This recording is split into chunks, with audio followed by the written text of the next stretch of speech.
The doctor is in. Sometimes bullying, unfortunately, doesn't end in our youth, but can actually carry into adulthood. Joining us today to discuss bullying in the workplace is Dr. Elizabeth Lombardo, a clinical psychologist. Welcome to Bloom, Doctor. Thanks for having me.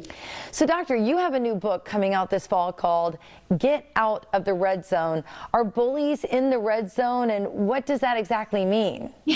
What is this red zone, right? Yeah. This is not the football red zone. It's the psychological red zone. So if you think of stress as going from 0 to 10, 0 is no stress at all. 10 is the most stressed out we've ever been.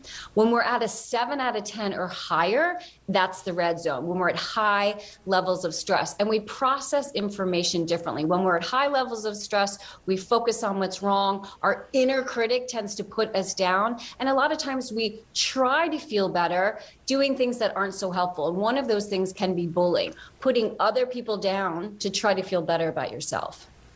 Okay, so I know that you work with CEOs in many corporations on handling mental health of employees. Is bullying a huge part of what you deal with in office politics? It's certainly a big component of it. Now, right now, we have many opportunities to be addressing our mental well-being. But I will say that the research is interesting. And a new study came out that found about 30% of adults are bullied at work. 30% of adults.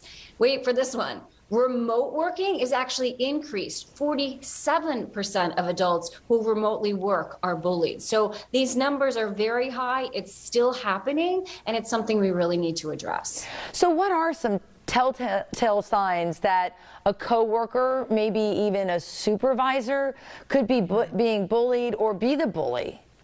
Yeah. So you really want to be aware of how other people are interacting. So, for example, if someone is having a conversation and another person walks into the room, whether it's an actual room or the Zoom room, and that person quiets down, that could be a red flag that something's going on with that person. You want to consider that when it comes to people who bully, about 52% of them are coworkers, 33% of them are managers. So that's one thing to look out for. Another thing is someone who's left out of the office culture, right? Maybe they aren't invited to the happy hours or the Zoom calls where you're having conversations.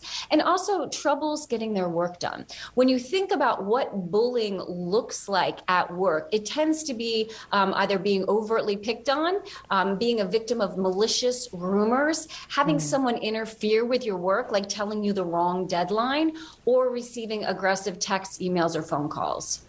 Wow, and to your point, that's probably why it's increased during remote work, because it's so much easier to fire off an email than it is to have a face-to-face confrontation. Yes, and people are so much more in the red zone now. Stress levels are really at an all-time high. So it's that proverbial kicking the family dog, getting your aggression out on someone else. And what's really important is if you notice something, even if you don't know for sure, say something. If anything good has come out of the pandemic, I think it's that we all realize we're human, right? And we all struggle with different things. So if you notice something happening with a coworker, I strongly encourage you to address the coworker and just say, hey, I notice, you seem a little bit off. How are you doing? Check in with that person. Well, we can't wait for the launch of your book. Can you tell us what the main takeaway is? Well, yes, thank you for asking. I feel like a book is like giving birth to a child. You can't wait to show it, right? So get out of the red zone, transform your stress to optimize true success. It's really about how to get us out of the red zone, how to not feel so stressed regardless of what's going on in our lives, so that we can have the health, the happiness, and the success that we all desire. We have just about 30 seconds left, but does the book teach us how to handle being bullied? So it's not specifically about being bullied, but it does talk about when you are feeling distressed, when you are feeling upset because of what other people are doing, how can you handle that? And part of that is problem focused, changing the problem itself, talking to HR, for example. Part of it is emotion focused. When you can get out of the red zone, you don't feel so overwhelmed. We don't personalize what other people are doing, and then we can take steps to make things better. Well, Doctor, thank you so much for joining us on Bloom today. I really appreciate it.